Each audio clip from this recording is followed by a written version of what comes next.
श्री राधे। द्वितीय स्कंद, प्रथम अध्याय। ध्यान विधि और भगवान के विराट स्वरूप का वर्णन। श्री सुखदेव जी ने कहा, परीक्षित, तुम्हारा लोकहित के लिए किया हुआ यह प्रश्न बहुत ही उत्तम है। मनुष्यों के लिए जितनी भी बातें सुनने, स्मरण करने या कीर्तन करने की हैं, उन सब में यह श्रेष्ठ है। आत्मज्ञानी महापुरुष ऐसे प्रश्न का बड़ा आदर करते हैं। राजेंद्र, जो गृहस्थ घर के काम धंधों में उलझे हुए हैं, अपने स्वरूप को नहीं जानते, उनके लिए हजारों बातें कहने, सुनने एवं सोचने, करने की रहती है। उनकी सारी उम्र यों ही बीत जाती है। उनकी रात नींद या स्त्री प्रसंग से कटती है और दिन धन की हाय हाय या कुटुंबियों के भरण पोषण में समाप्त हो जाता है। संसार में जिन्हें अपना अत्यंत घनिष्ठ संबंधी कहा जाता है, वे शरीर, पुत्र, स्त्री आदि कुछ नहीं हैं, असत हैं। परंतु जीव उनके मोह में ऐसा पागल सा हो जाता है कि रात दिन उनको मृत्यु का ग्रास होते देखकर भी चेतता नहीं। इसलिए परीक्षित, जो अभय पद को प्राप्त करना चाहता है, उसे तो सर्वात्मा, सर्वशक्तिमान भगवान श्री कृष्ण की ही लीलाओं का श्रवण, कीर्तन और स्मरण करना चाहिए। मनुष्य जन्म का यही इतना ही लाभ है कि चाहे जैसे हो, ज्ञान से, भक्ति से अथवा अपने धर्म की निष्ठा से जीवन को ऐसा बना लिया जाए कि मृत्यु के समय भगवान की स्मृति अवश्य बनी रहे। परीक्षित, जो निर्गुण स्वरूप में स्थित है एवं विधि निषेध की मर्यादा को लांघ चुके हैं, वे बड़े बड़े ऋषि मुनि भी प्रायः भगवान के अनंत कल्याणमय गुण गणों के वर्णन में रमे रहते हैं। द्वापर के अंत में इस भगवद रूप अथवा देवतुल्य श्रीमद् भागवत नाम के महापुराण का अपने पिता श्री कृष्ण द्वैपायन से मैंने अध्ययन किया था। राजर्षि, मेरी निर्गुण स्वरूप परमात्मा में पूर्ण निष्ठा है। फिर भी भगवान श्री कृष्ण की मधुर लीलाओं ने बलात् मेरे हृदय को अपनी ओर आकर्षित कर लिया। यही कारण है कि मैंने इस पुराण का अध्ययन किया।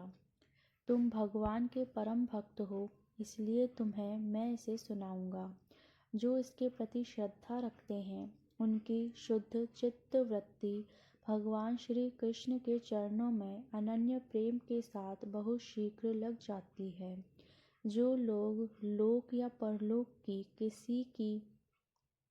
किसी भी वस्तु की इच्छा रखते हैं या इसके विपरीत संसार में दुख का अनुभव करके जो उससे विरक्त हो गए हैं और निर्भय मोक्ष पद को प्राप्त करना चाहते हैं, उन साधकों के लिए तथा योग संपन्न सिद्ध ज्ञानियों के लिए भी समस्त शास्त्रों का यही निर्णय है कि वे भगवान के नामों का प्रेम से संकीर्तन करें। अपने कल्याण साधन की ओर से असावधान रहने वाले पुरुष की वर्षों लंबी आयु भी अनजाने में ही व्यर्थ बीत जाती है। उससे क्या लाभ? सावधानी से ज्ञानपूर्वक बिताई हुई घड़ी 2 घड़ी भी श्रेष्ठ है, क्योंकि उसके द्वारा अपने कल्याण की चेष्टा तो की जा सकती है। राजर्षि खट्वांग अपनी आयु की समाप्ति का समय जानकर 2 घड़ी में ही सब कुछ त्याग कर भगवान के अभय पद को प्राप्त हो गए। परीक्षित, अभी तो तुम्हारे जीवन की अवधि 7 दिन की है। इस बीच में ही तुम अपने परम कल्याण के लिए जो कुछ करना चाहिए सब कर लो। मृत्यु का समय आने पर मनुष्य घबराए नहीं। उसे चाहिए कि वह वैराग्य के शस्त्र से शरीर और उससे संबंध रखने वालों के प्रति ममता को काट डाले। धैर्य के साथ घर से निकलकर पवित्र तीर्थ के जल में स्नान करे और पवित्र तथा एकांत स्थान में विधि पूर्वक आसन लगाकर बैठ जाए। तत्पश्चात परम पवित्र प्रणव का मन ही मन जप करे। प्राण वायु को वश में करके मन का दमन करे और एक क्षण के लिए भी प्रणव को ना भूले। बुद्धि की सहायता से मन के द्वारा इंद्रियों को उनके विषयों से हटा ले और कर्म की वासनाओं से चंचल हुए मन को विचार के द्वारा रोककर भगवान के मंगलमय रूप में लगाए। स्थिर चित्त से भगवान के श्री विग्रह में से किसी एक अंग का ध्यान करें। इस प्रकार एक एक अंग का ध्यान करते करते विषय वासना से रहित मन को पूर्ण रूप से भगवान में ऐसा तल्लीन कर दे कि फिर और किसी विषय का चिंतन ही ना हो। वही भगवान विष्णु का परम पद है, जिसे प्राप्त करके मन भगवत प्रेम रूप आनंद से भर जाता है।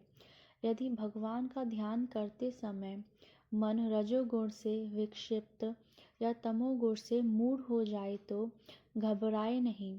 धैर्य के साथ योग धारणा के द्वारा उसे वश में करना चाहिए, क्योंकि धारणा उक्त दोनों गुणों के दोषों को मिटा देती है। धारणा स्थिर हो जाने पर ध्यान में जब योगी अपने परम मंगलमय भगवान को देखता है, तब उसे तुरंत ही भक्ति योग की प्राप्ति हो जाती है। परीक्षित ने पूछा, ब्रह्मन धारणा के साधन से किस वस्तु में किस प्रकार की जाती है और उसका क्या स्वरूप माना गया है, जो शीघ्र ही मनुष्य के मन का मैल मिटा देती है। श्री सुखदेव जी ने कहा, परीक्षित, आसन, श्वास, आसक्ति और इंद्रियों पर विजय प्राप्त करके फिर बुद्धि के द्वारा मन को भगवान के स्थूल रूप में लगाना चाहिए।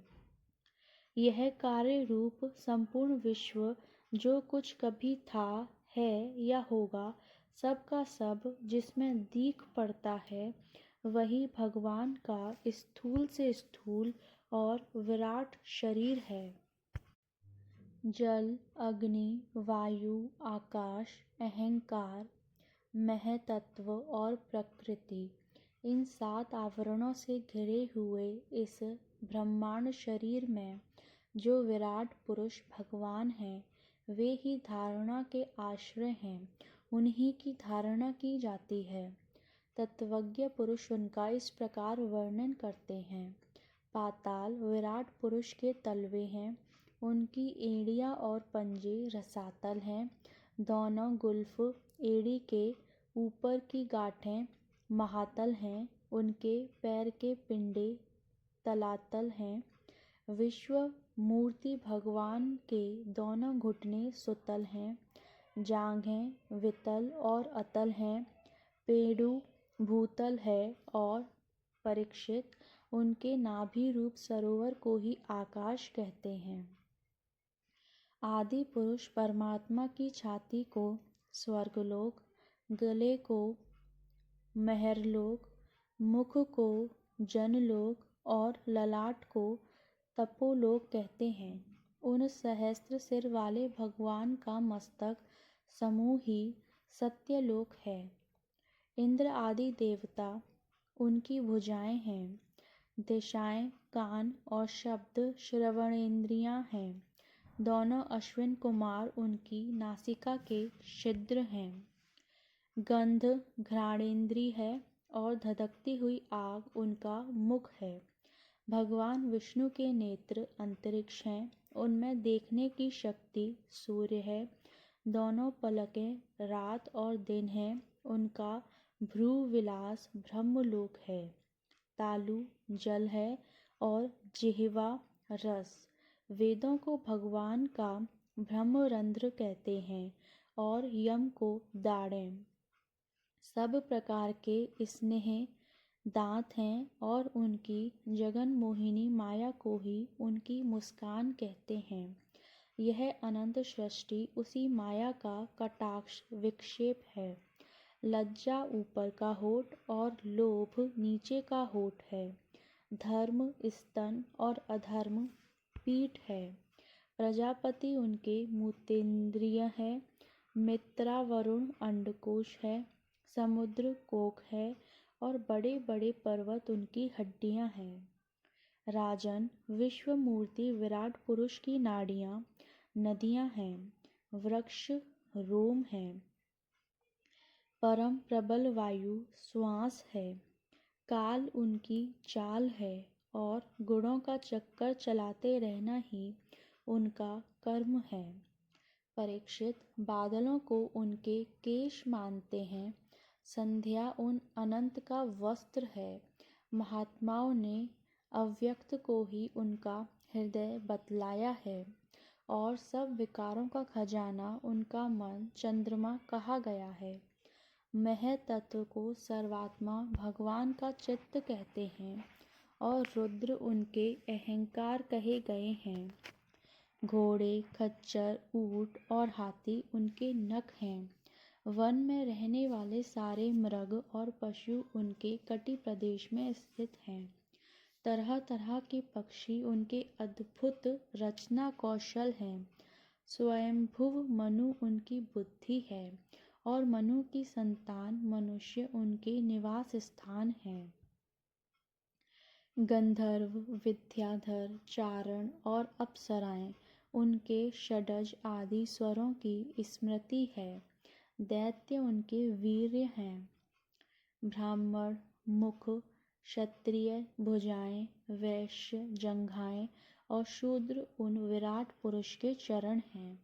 विविध देवताओं के नाम से जो बड़े बड़े द्रव्यमय यज्ञ किए जाते हैं वे उनके कर्म हैं। परीक्षित, विराट भगवान के स्थूल शरीर का यही स्वरूप है, सो मैंने तुम्हें सुना दिया। इसी में मुमुक्षु पुरुष बुद्धि के द्वारा मन को स्थिर करते हैं, क्योंकि इससे भिन्न और कोई वस्तु नहीं है। जैसे स्वप्न देखने वाला स्वप्न अवस्था में अपने आप को ही विविध पदार्थों के रूप में देखता है, वैसे ही सबकी बुद्धि वृत्तियों के द्वारा सब कुछ अनुभव करने वाला सर्व अंतर्यामी परमात्मा भी एक ही है। उन सत्य स्वरूप आनंद निधि भगवान का ही भजन करना चाहिए। अन्य किसी भी वस्तु में आसक्ति नहीं करनी चाहिए, क्योंकि यह आसक्ति जीव के अधः पतन का हेतु है। श्री राधे।